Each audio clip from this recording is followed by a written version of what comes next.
അപ്പൊ തുടങ്ങാം. ഇവർക്ക് മാനസിക രോഗമായിരിക്കും. അതേടി എന്താ രാമേന്ദ്ര പ്രശ്നം? പ്രശ്നം പറഞ്ഞാൽ ഭയങ്കര തമാശയാ. എന്റെ ഓമനക്കുട്ടിയെ സുഖാണ? സത്യഭാമയല്ല, നിന്റെ തന്തേരെ ഭാമ. എന്തോ ഒരു നല്ല സ്വഭാവം. ഈ പറയുന്ന കലാമണ്ഡല സത്യഭാമ ഒറിജിനൽ സത്യഭാമ ടീച്ചറല്ല. എന്റെ കർത്താവേ, ഒരിക്കലും ഒരു അധ്യാപിക പറയാൻ പാടില്ല. ഇവരൊക്കെ അധ്യാപികമാരാ. സത്യം. എവിടുത്തെ അധ്യാപിക? ഇത് പണിയാവോ?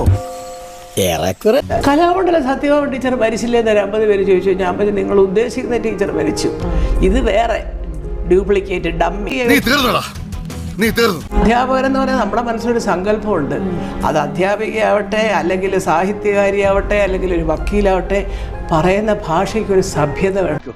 ഇന്നിവിടെ ചിലതൊക്കെ നടക്കും. ഒരു വലിയ ദുരന്ത നാടകത്തിന്റെ തിരശീല മാറാൻ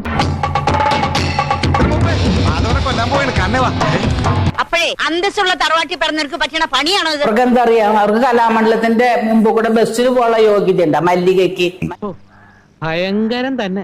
മല്ലിക ഞാനൊരു സിനിമാ നടിയായിട്ട് കണ്ടിട്ടില്ല. അപ്പോഴോ താൻ എന്നെ പറ്റി എന്താ വിചാരിച്ചേ? നിങ്ങൾക്കൊരു സത്യം അറിയോ?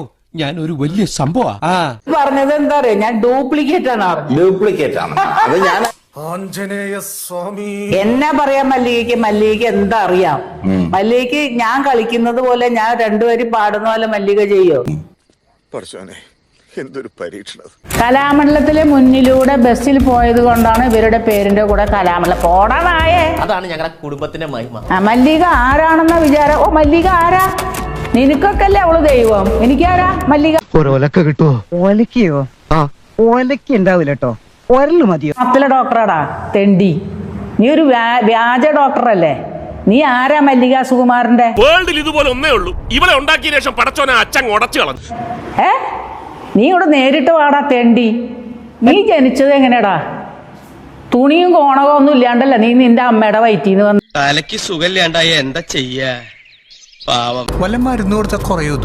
അതും അങ്ങോട്ട് സ്ഥിരീകരിക്കാൻ പറ്റും. എന്നാ ഞങ്ങൾ അങ്ങ് ഇറങ്ങട്ടെ. ആയിക്കോട്ടെ, സന്തോഷായി.